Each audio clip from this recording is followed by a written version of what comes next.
मानगोनां साफ्रोमबो हारिमुखौ मोजां मोनग्रा हारिमुखौ अनसायग्रा साफ्रोमबो रायजो राजा नोंथांमोन बे बोहैथि बोसोरनि देग्लायनि 2023 इंराजि मायथाइनि फैगौ नभेम्बर दाननि 20, 21 आरो 22 बे खालाराव जों चिरां जिल्लानि सिङाव थानाय सानथिफुर माइ बाजार बे सानथिफुर बाजाराव जोङो बर'नि गिबि खेब बर' हारिमुखौ अनसायग्रा बर' हारिमु दिन्थिफुंग्रा बर'नि थियाटार सोरां मन्जु थियाटार बेखौ जोङो लाबोनो थाखाय सानथिफुर हालामनि हारिमुखौ अनसायग्रा आफाद हिसाबै जोङो देग्लाय बिथांमोनखौ अनसायदों।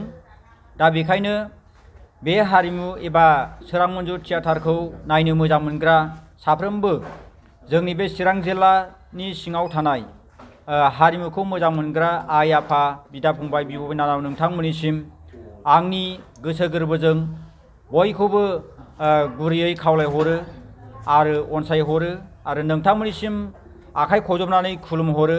बिथांमोनहा दिनै बर'नि गेजेराव 50 बोसोर बर'नि गिबि खेब सोरां मन्जु थियाटार हिसाबै बिथांमोनहा दिनैसिम आवगायनानै दं।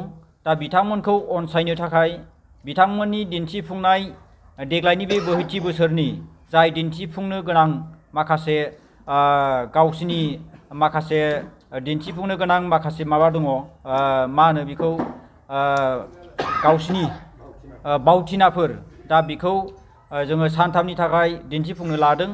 दा बे सानथामनि थाखाय दिन्थिफुंनो लानायाव जोङो एसेब्लाबो बिथांमोनखौ अनसुंथाइ हरनो थाखाय बिथांमोननि खावलायनाय बायदियै जोङो सानथिफुर हालामारि हिसाबै जोङो सिजेन टिकेट हिसाबै जोङो बयनोबो एसेब्लाबो जोङो हरनो लादों आरो लोगोसेनो बयखौबो बेवहाय जाथि हारि धोरोम राव फाराग गैयाजासेनो बयखौबो बे हारिमुखौ जोंनि बर' हारिमुखौ अनसायग्रा मोजां मोनग्रा साफ्रोमबो नोंथांमोनखौ आं आखाइ खबजबनानै खुलुमनानै खावलायहरो। नोंथांमोनहा लैहोर लैहोर फैनानै जोंनि बे चिरां जिल्लानि सिङाव थानाय सानथिफुर माइ बाजार बे लांगोनायाव नोंथांमोनहा लैहोर लैहोर फैनानै बे बोहैथि दाननि 20, 21, 22 नभेम्बर खालि लैहोर लैहोर फैनानै नायफैनो हागोन आरो नोंथांमोननि सुजुग सुबिदानि थाखाय हारिमुखौ अनसायनो थाखाय जोङो बिथांमोननो अनसुंथाइ हरनायनि मुङाव जोङो ओरैनो टिकेट हिसाबै मासियाव एबा सियाराव 100 रां आरो गेलारि हिसाबै जोङो 80 रां बेबायदि खालामनाय जादों। जाहाथे बेखौ गावनि हारिमुनि साननानै गावनि हारिनि साननानै बजबनानै मोजां मोननानै गोसो जानानै लैहोर लैहोर फैनानै नायफैयो आरो बिथांमोनखौ अनसायो। बिथांमोनहा दिनै 50 बोसोर जाबोनाय बर'नि हारिमुवारि हिसाबै सोरां मन्जु थियाटार।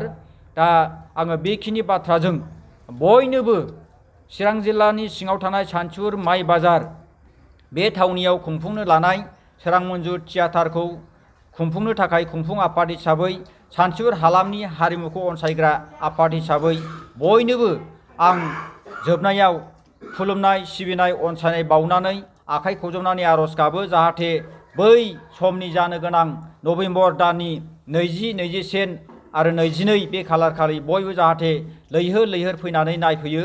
बेजों लोगोसेनो आं मिथिहोनो गोसो जादों बेवहाय खालिल'नो जागोन बिथांमोननि दिन्थिफुंनाय सोरां मन्जु थियाटार बेवहाय खुनु जेबो थानाय नङा गेलेमु आयदा थानाय नङा।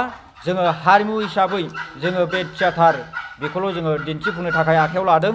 आङो बेखिनिखौल' नोंथांमोननिसिम मिथिहोनो थाखाय दिनै बे ससियेल मिडिया बड'लेण्ड बुब्लि आरो टाइम्स नाव बड'लेण्ड आरो बायदि बायदि बिथांमोननि गेजेरजों दिनै नोंथांमोननो दैथायहरबाय आरो आर'ज गाबहरबाय आरो खुलुमनानै खेबसे फिन आर'ज गाबनानै नोंथांमोनखौ लैहोर लैहोर फैनानै नायफैनो बाहागो लाफैनो थाखाय आङो गंग्लायै फिन खेबसे आंनि गोसो गोरबोनि साबायखर बावनानै खुलुमनाय आरो सिबिनायखौ बावहरबाय आरो नोंथांमोनखौ लैहोर लैहोर फैनानै नायफैगोन होननानै आं आसा खालामबाय। श'नि टाइमखौ आङो फोसावनो सानदों मोनाबिलिनि जोङो थिग बेबायदिनो 9 रिंगा आरो 9:30 रिंगानिफ्राय जोङो होगोन। मानोना 12 रिंगासिमाव जोमहैनांगौ। मानोना 12 रिंगानि उनावब्ला मानसिया बरिं जायो आरो गावबा गाव न' फारसे थांफिननो गोनां जायो। आरो न' फारसे गोबां डिउटि थायो। दा बे हिसाबै जोङो जा हागौ मानसि एबा सुबुंफोरखौ सुबुंनि गमाखौ नायनानै आरो जोंनि माखासे टिकेटनि आरो बिथांमोननो हरनो गोनां माखासे मा होनो बेखौ रांखान्थि माखासे हालोदखौ नायनानै जोङो बेखौ दिन्थिफुंनाय जागोन। खिन्थु 10 रिंगानि बारनाय नङा, बेखिनि सम आरो बुब्लिखौबो आङो नोंथांमोननो खिन्थाहरनाय जाबाय। सोरां मन्जु थियाटारनि नायजाब हिसाबै बिथांमोनहा जोंनो सुबुरुन हरदों आरो मिथिहोनो थाखाय खावलायहरदों। बिथांमोनहा सानथाम एबा हरथामनि दिन्थिफुंनांगौ नायजाब हिसाबै जोंनो बुंहरदों। गिबि नायजाब हिसाबै सासे बिसिया साथाम फिसाय बेखौ दिन्थिफुंगोन आरो बिनि उनाव खिथेर आरो बिनि उनाव हादर जौगानाय लामायाव। दा बे मोनथाम नायजाब हिसाबै बिथांमोनहा दिन्थिफुंगोन। मानगोनां साफ्रोमबो रायजो राजा नोंथांमोन, माने बिथांमोनहा जोंनो मोनसे डाइरेक्सन हरदों जे बिथांमोनहा दिनै बे देग्लाय दिन्थिफुंनांगौ नायजाबा माने बिराद मोजां आरो मोनथाम स्टेजजों आबिर गोनां सावथुन महर बायदि बिथांमोनहा दिन्थिफुंनो थाखाय आवगायदों। दा बे हिसाबै जोंनो सुबुरुन हरनायखौ आं नोंथांमोननि ससियेल मिडियानि गेजेरजों आरो साफ्रोमबो बर' हारिमुखौ नायनो मोजां मोनग्रा आइ आफा बिदा फंबाय बिब' बिनानाव नोंथांमोननिसिम राव हारिमु आरो धोरोम फाराग गैयाजासिनो लैहोर लैहोर फैनानै जोंनि बे सान्थिफुर हालामनि माइ बाजार बेयाव फैनानै नायफैनो हागोन होननानै आं नोंथांमोननिसिम आखाइ खबनानै जोङो ओरैनो बिथांमोननो हरनांगौनि बिनिमयाव जोंहा खमैनो 500 सुबुं जोंनो नांगौ। दा बे 500 सुबुंखौ मोननो थाखाय जोङो बे हालामाव एसेब्लाबो जोङो सालिजारि खालामगोन आरो जोङो एसे गावनो गाव जाथिखौ मोजां मोनग्रा मानसिफोरखौ गामि गामि एसेब्लाबो थांनानै जोङो एसेब्लाबो जाहा जोंनो बेनार हरदों, फिसा फिसा पस्टार हरदों, बेखौ जोङो राननानै हैगोन। आरो जाहा सिजन टिकेट, जाय सिजन टिकेट लायो बे सिजन टिकेटखौ एसे खम रेटआव मोनगोन, माने डिसकाउन्ट हिसाबै दं।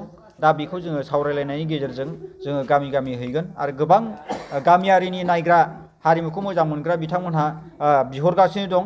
दा दिनै जोङो हैनो हाथ'वाखै, मानोना जोंनि सावरायनाया आबुं महर लाथ'वाखै 100%। दिनै जोबोब्ला जोङो गाबोननिफ्राय जों बेरायगोन आरो बेरायनायनि गेजेरजों जोंनि बे सोरां मन्जु थियाटारखौ जोंनि बे चिरां जिल्लानि सिङाव थानाय सान्थिफुर माइ बाजाराव जोङो आबुं महर सानथामखौ दिन्थिफुंनो हागोन होननानै आङो इसोरनिसिम आखाइ खबजबनानै आर'ज गाबो आरो नोंथांमोननिसिमबो आखाइ खबजबनानै आर'ज गाबगोन। नोंथांमोनहा जाहाथे लैहोर लैहोर फैनानै हारिखौ अनसायो आरो बिथांमोनखौ अनसायो, बेखिनि बाथ्राखौ आं बुंबाय।